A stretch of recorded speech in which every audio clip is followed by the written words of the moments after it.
Selamat sore pemirsa, TVR Parlemen berjumpa lagi dalam program TVR 17 bersama saya Dedi Ramadan, tepat pukul 17 waktu Indonesia Barat. Kami hadirkan kepada Anda sejumlah informasi paling baru dan menarik seputar kinerja dan kegiatan DPR RI yang telah disajikan oleh redaksi TVR Parlemen. Dan pemirsa, TVR Parlemen inilah TVR 17. Selengkapnya.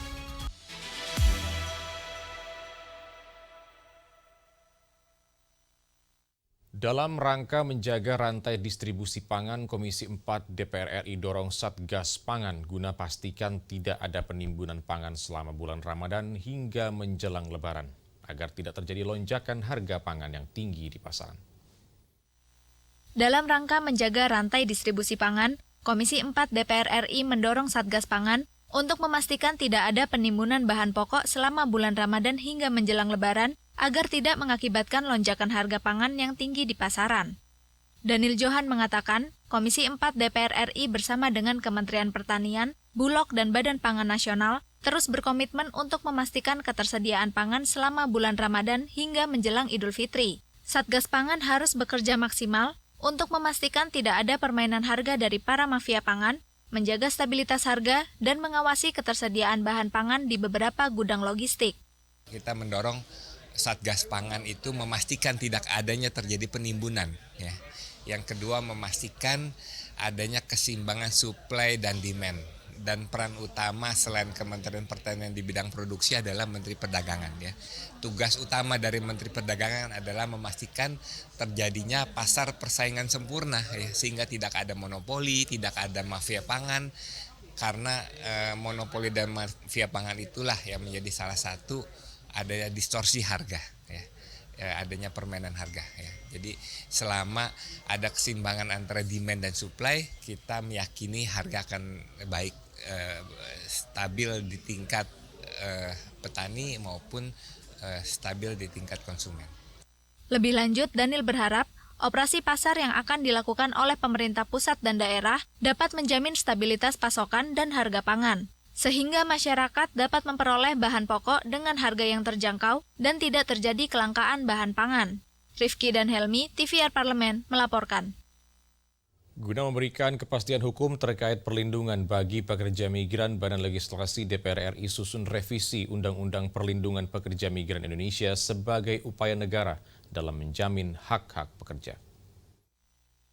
Guna memberikan kepastian hukum terkait perlindungan bagi pekerja migran, Badan Legislasi DPR RI menyusun revisi Undang-Undang Perlindungan Pekerja Migran Indonesia atau PPMI sebagai upaya negara dalam menjamin hak-hak pekerja. Anggota Balek DPR RI Wahyu Sanjaya mengatakan, revisi Undang-Undang PPMI bertujuan untuk melindungi pekerja migran baik legal dan ilegal. Hal ini sesuai dengan amanat Undang-Undang Dasar 1945, di mana negara menjamin hak konstitusional warga negara untuk mendapatkan pekerjaan dan penghidupan yang layak. Dalam hal ini, revisi Undang-Undang PPMI akan mengatur pengampunan atau amnesti bagi pekerja migran Indonesia di luar negeri yang bekerja secara ilegal atau tidak sesuai prosedur yang berlaku. Kalau kita berbicara tentang perlindungan migran, ya maka kita akan berpikir idealnya Undang-Undang Perlindungan Migran Indonesia ini adalah bagaimana dia itu bisa menciptakan suatu siklus atau environment yang kondusif, di mana yang tidak legal menjadi legal, yang legal menjadi lebih baik lagi, kan kondisinya seperti itu. Nah, kita juga akan berharap bahwasanya dalam hal ini ke depannya pemerintah itu bisa melakukan pendataan yang lebih baik terhadap jumlah pekerja migran yang ada di luar negeri, kan kira-kira seperti itu. Tetapi minimal bisa update untuk beberapa tahun ke depan, tidak perlu dilakukan evaluasi. Lebih lanjut, Wahyu Sanjaya mendesak pemerintah segera lakukan pendataan pekerja migran yang berada di luar negeri dengan memaksimalkan fungsi kantor kedutaan yang berada di negara tersebut. Pendataan yang akurat sangat penting untuk memberikan perlindungan yang efektif. Samuel dan Divo, TVR Parlemen, melaporkan.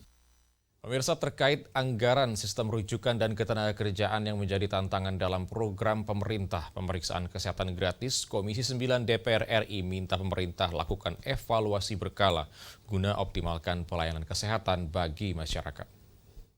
Salah satu program pemerintah yakni pemeriksaan kesehatan gratis atau PKG akan mulai dilaksanakan pada Februari 2025. Namun, persoalan anggaran, sistem rujukan, dan ketenagakerjaan menjadi tantangan program ini. Anggota Komisi 9 DPR RI Sihar Sitorus mengatakan, sistem rujukan dari puskesmas ke rumah sakit masih belum seragam, sehingga membuat masyarakat sulit mendapat rujukan karena keterbatasan tenaga medis. Pemerintah perlu memastikan daya dukung tenaga medis dan alat kesehatan di puskesmas agar masyarakat bisa mendapatkan pelayanan kesehatan yang sama dan merata, baik di pusat maupun di daerah. Kita bisa melihat ada yang satu bottleneck di dalam satu mata rantai pelayanan kesehatan masyarakat ini, mulai dari titik puskesmas sampai ke rumah sakit, bagaimana peralatannya, terus tenaga medis atau tenaga non-medis yang boleh memberikan rujukan, karena sebaran tenaga medis ini tidak merata di seluruh puskesmas di Indonesia ini. Sementara itu, anggota Komisi 9 DPR RI Indah Kurniawati menilai, program ini memerlukan perencanaan anggaran yang matang untuk memastikan keberlanjutan program. Sinergi antara pemerintah dan asosiasi kesehatan sangat penting untuk memastikan program ini berdampak positif bagi masyarakat. Bukan hanya perencanaan untuk melakukan screening gratis ini, tetapi lebih daripada juga dipersiapkan anggaran yang mengcover kebutuhan tersebut, termasuk di dalamnya adalah bagaimana mengelola dan mengatur tentang ketenaga kerjaan kita sehingga mereka tetap bisa bekerja dan berpenghasilan dan membayar pajak. Dan pajak itu yang digunakan oleh pemerintah untuk dikembalikan lagi dalam hal pelayanan ke masyarakat, khususnya kesehatan. Adila dan Gunarso, TVR Parlemen, melaporkan. Pemirsa, Badan Pengelola Investasi Daya Anagata Nusantara resmi diluncurkan oleh Presiden Prabowo guna kelola aset BUMN sebesar 14.000 triliun rupiah. Di samping itu, peluncuran Danantara memunculkan kekhawatiran publik terkait pengawasan dan kredibilitas lembaga. Informasi selengkapnya akan kami hadirkan saat lagi, jangan kemana-mana. Tetaplah bersama kami di TVR 17.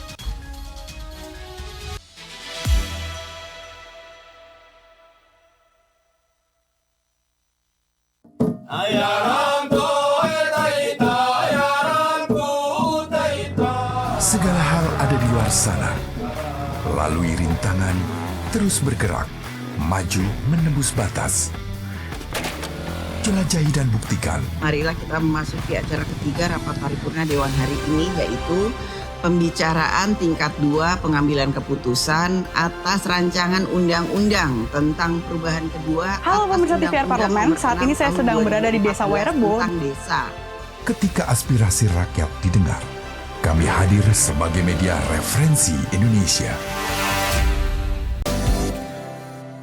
Pernyataannya Menteri Keuangan bahwa salarinya dalam program efisiensi ini. Lembaga penyiaran publik yang berada di bawahnya pemerintah gitu. Tapi akhirnya mereka juga terkena dampaknya. Ini menjadi kekhawatiran. ASN ini kalau dalam terminologi tadi itu dia tulang. Begitu kita sentuh tulangnya patah, maka kemudian akan membahayakan penyelenggaraan pemerintahan. Itu kebijakan kemarin menurut undang-undang yang harus diatur dalam peraturan pemerintah. Mereka harus diterminate dulu di P3K paruh waktu sampai nanti instansi yang berkaitan sudah cukup anggarannya, kemudian diproses lagi untuk jadi P3K penuh waktu. Tanpa efisiensi pun ya kemarin dengan tidak adanya kebijakan efisiensi agak ruwet. Apakah nanti ini kan pengangkatan P3K gelombang 1-nya itu ada di bulan Maret? Apakah nanti akan bergeser dengan efisiensi ini atau tetap dilaksanakan? 1,2 juta ini selesai. Masih banyak lagi PR tenaga-tenaga non-ASN yang selama ini bekerja dan mengabdi buat bangsa, negara, dan rakyat di tempatnya masing-masing yang harus kita pikirkan. Batas mana ini penyelesaian tenaga honorer ini yang dianggap tidak membebani anggaran negara.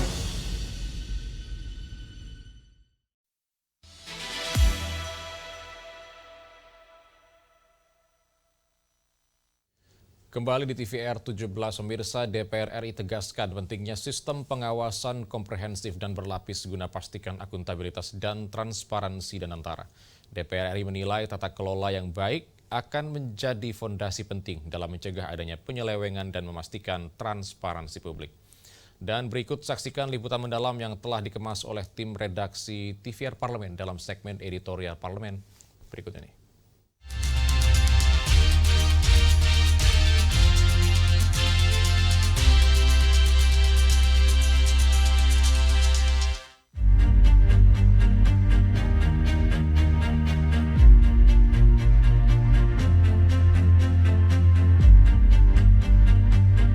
Presiden Republik Indonesia Prabowo Subianto secara resmi meluncurkan Badan Pengelola Investasi Daya Anagata Nusantara atau BPI Danantara.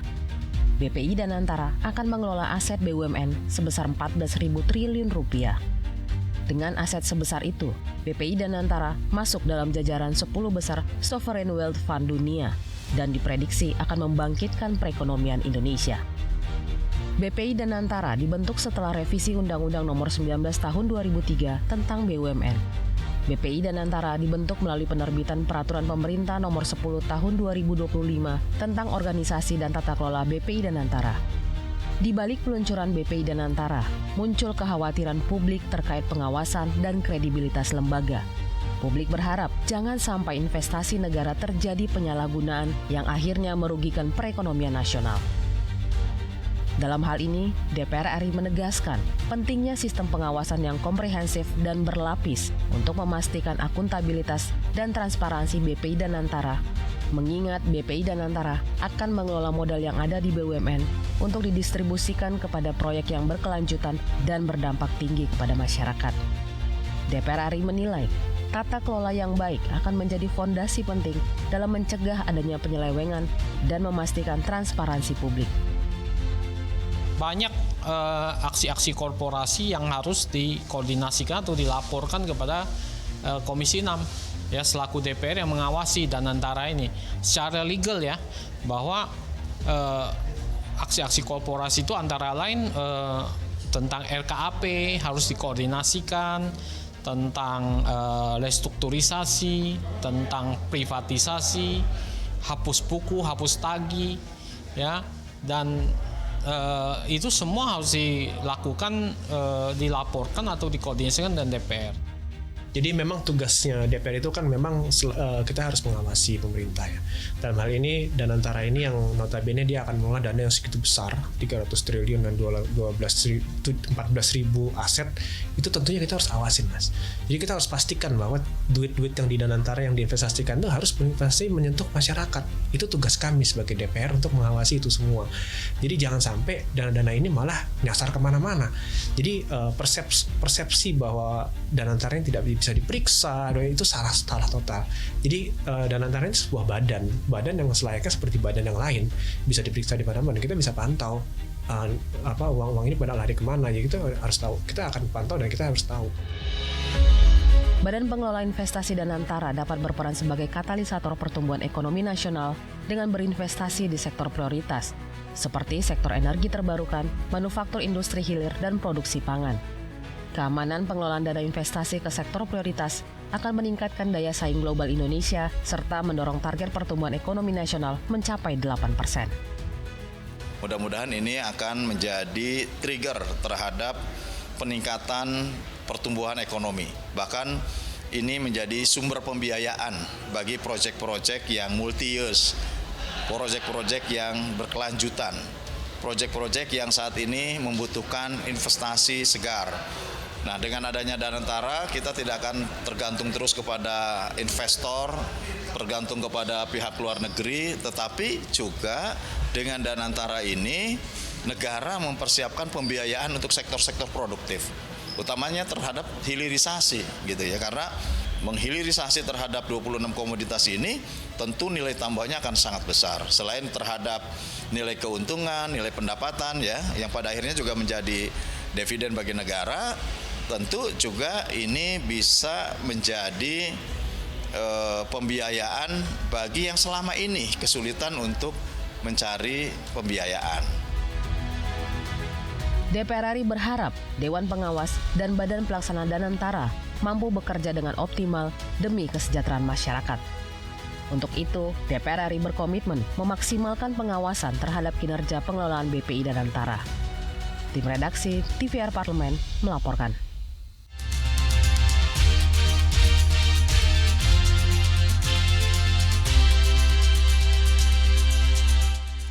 Pemirsa, Komisi 6 DPR RI minta PT Pertamina lakukan pembenahan tata kelola dan transparansi di sektor hulu dan hilir dalam memenuhi kebutuhan bahan bakar minyak di masyarakat.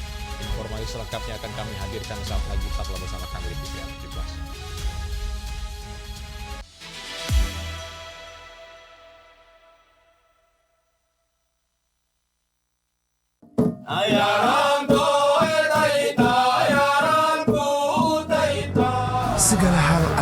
sana. Lalui rintangan, terus bergerak, maju menembus batas.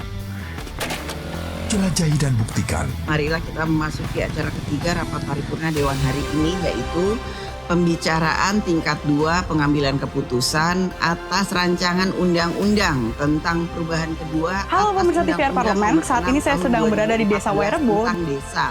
Ketika aspirasi rakyat didengar, kami hadir sebagai media referensi Indonesia.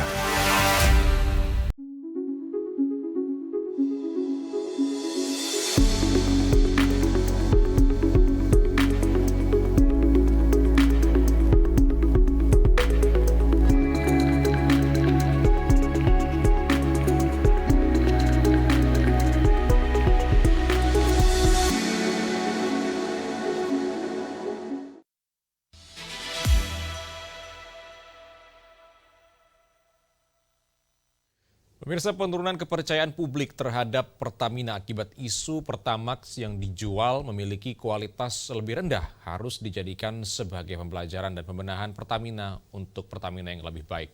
Dan berikut laporan rekan kami Vincent Aldi dari gedung DPR RI Senayan, Jakarta. Baik pemirsa TVR Parlemen dimanapun Anda berada, saat ini saya sudah berada di dalam ruang rapat Komisi 6 DPR RI, di mana pemirsa mencuat isu terkait yang mengundang banyak perhatian publik, yaitu tentang oplos atau blending atau pencampuran pada Pertalite yang dijadikan Pertamax. Dan alih-alih memberikan kualitas bahan bakar yang baik dan layak dan ramah lingkungan bagi kendaraan, alih-alih memberikan kondisi yang buruk pada kendaraan.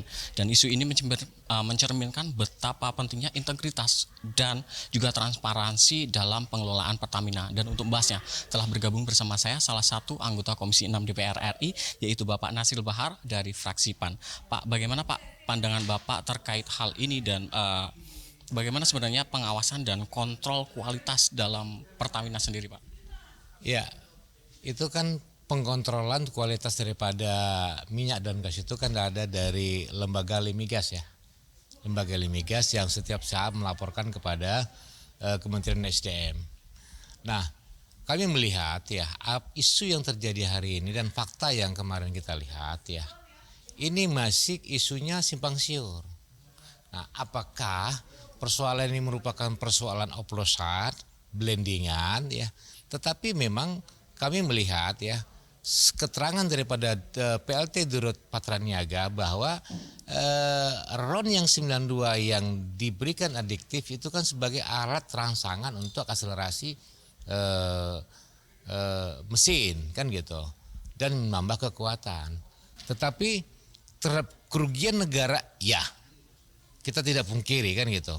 Nah, berarti masuk pada tata kelola terhadap barang yang diimport atau barang yang diproduksi sendiri terhadap minyak ya crude oilnya ya yang diolah menjadi RON 90 dan 92 ataupun yang hasil import 90 dan 92. Nah, ini tata kelolanya ini saya pikir ya peran daripada ya beberapa anak perusahaan ini banyak juga yang tidak efektif, kan gitu. Banyak juga yang tidak efektif, bahkan membuat gap untuk penambahan pembiayaan. Padahal kontrol juga bukan begitu juga. Ini tidak juga begitu melekat, ya. Toh juga kita lihat terjadi apa yang kita lihat selama kemarin terjadi. Nah, jadi ya perlu kita lakukan ya secara transparan terhadap persoalan di hulu ya yang disambut yang di tengah dan di hilir. Nah, ini kan apakah dari tengah ke hilir atau dari hulu ke tengah? Nah, sehingga terjadinya kebobolan yang 193 triliun tadi. Berarti di sini DPR juga sudah ada nanti dorongan untuk langkah-langkah ke depan, langkah konkret dalam merealisasikan perbaikan internal tata kelolanya Pertamina. Komisi 6 sebagai salah satu mitra dari mempunyai mitra Pertamina yang kita kan orientasi kemitraan kita dalam bentuk korporasi ya, korporasi dan kinerja, yaitu termasuk tata kelola ya di dalam downstreamnya, di hulunya, di hilirnya, kan gitu. Nah tentunya kita akan membahas ya, mengundang Patra Niaga bersama holdingnya Pertamina ya. Ini kan Patra Niaga kan subholding ya, untuk bagaimana jalan keluar sehingga ya sadar gitu ya, sadar membuat tata kelola yang sudah benar ini jangan diutak-atik lagi gitu loh. Ini yang kita menekankan oleh Pertamina, sehingga kekecewaan demi kekecewaan yang selama ini ya terjadi dengan Pertamina itu bisa terobati lah, kan gitu. Kenapa? Semua orang tahu itu kan gitu, betapa bahagianya menjadi karyawan Pertamina. Lu ngapain lagi deh, kan gitu. Terima kasih banyak Bapak atas kesediaan waktunya. Selamat bertugas kembali Bapak. Baik pemirsa, demikianlah wawancara saya dengan salah satu anggota Komisi 6 DPR RI yaitu Bapak Nasil Bahar, di mana pemirsa membahas terkait isu-isu pada Pertamina. Terima kasih atas perhatian Anda dan saya kembalikan ke rekan saya di studio. Baik, selanjutnya pemirsa, apa saja yang menjadi sorotan di media online nasional pada hari ini? Selengkapnya saat lagi, jangan kemana-mana, tetaplah bersama kami di TVR 17.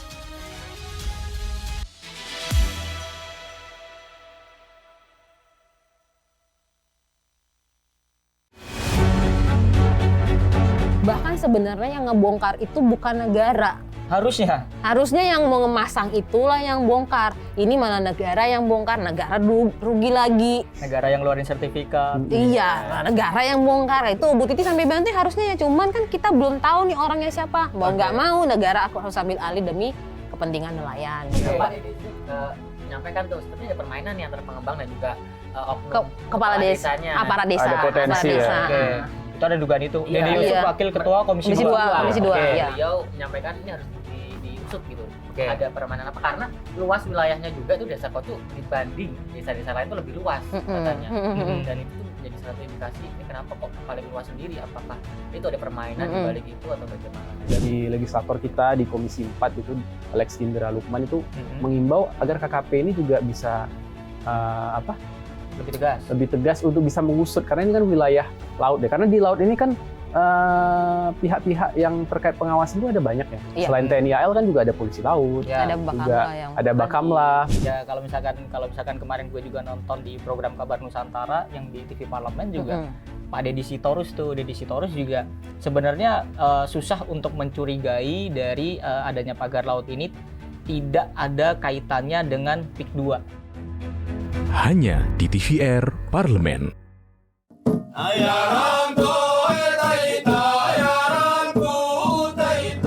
Segala hal ada di luar sana.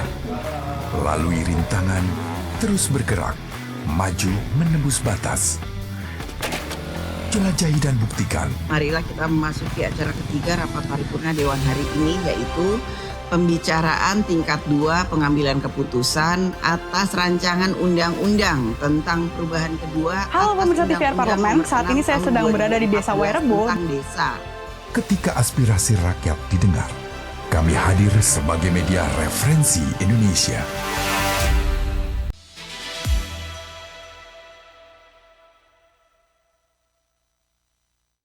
Terima kasih pemirsa, Anda masih bersama kami di TVR 17. Pemirsa, kali ini kita masuk ke segmen media online nasional. Dan mari kita simak isu apa saja yang menjadi sorotan media serta tanggapan dari sejumlah anggota Dewan bersama rekan kami, Anggun Oktarini.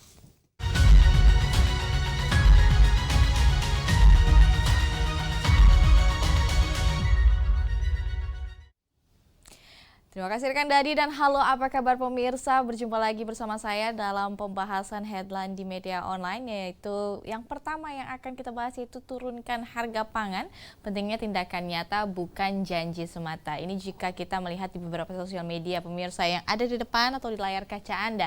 DPR RI ingatkan pemerintah untuk tidak hanya mengumbar janji-janji terkait dengan harga pangan yang terjangkau. Terkait hal ini, anggota Komisi 6 DPR RI Mufti Anam meminta pemerintah bertindak tegas dalam menjaga daya beli masyarakat, terutama di tengah melonjaknya harga kebutuhan pokok yang sudah dimulai sejak sebelum Ramadan hingga Idul Fitri nanti. Sebagaimana pemirsa, langkah lanjutnya pemerintah diharapkan segera menyusun peraturan yang lebih ketat untuk pengawasan harga pangan serta memastikan keadilan dalam rantai distribusi agar rakyat tidak lagi terbebani dengan harga yang tidak wajar ini. Kebijakan harga eceran tertinggi harus ditegaskan dengan tegas dan praktik spekulasi yang memperburuk harga pangan harus segera diberantas. Di samping itu pemirsa, operasi pasar yang dilakukan seringkali tidak memberikan dampak yang signifikan karena harga-harga pangan yang tinggi tetap bertahan. Dan pemirsa, kita akan beralih ke berita selanjutnya yang menjadi headline di media online, yaitu terkait dengan Undang-Undang Keamanan Laut dibutuhkan sebagai bentuk Coast Guard Indonesia.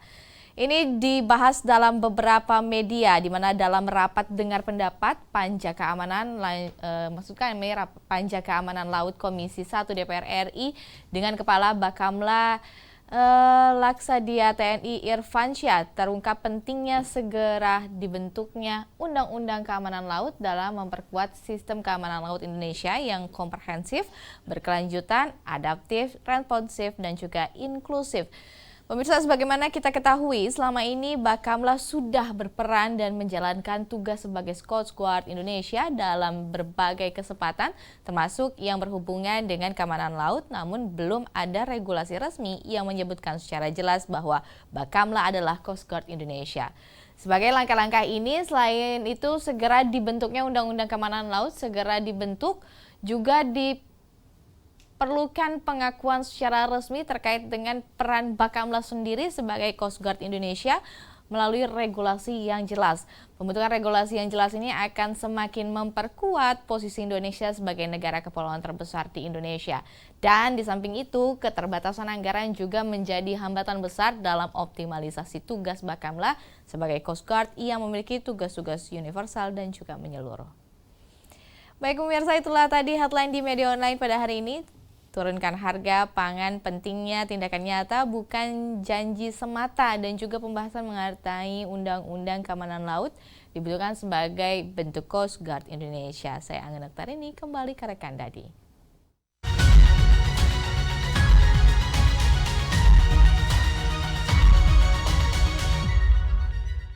Baik, terima kasih rekan Anggun yang telah menyampaikan sejumlah update sorotan dari media online nasional pada sore hari ini. Dan pemirsa, segmen media online tadi sekaligus menutup program TVR 17 edisi sore hari ini. Saya Dadi Ramadan beserta seluruh kru TVR Parlemen yang bertugas mengucapkan terima kasih dan pamit undur diri dari hadapan Anda. TVR Parlemen, referensi Indonesia.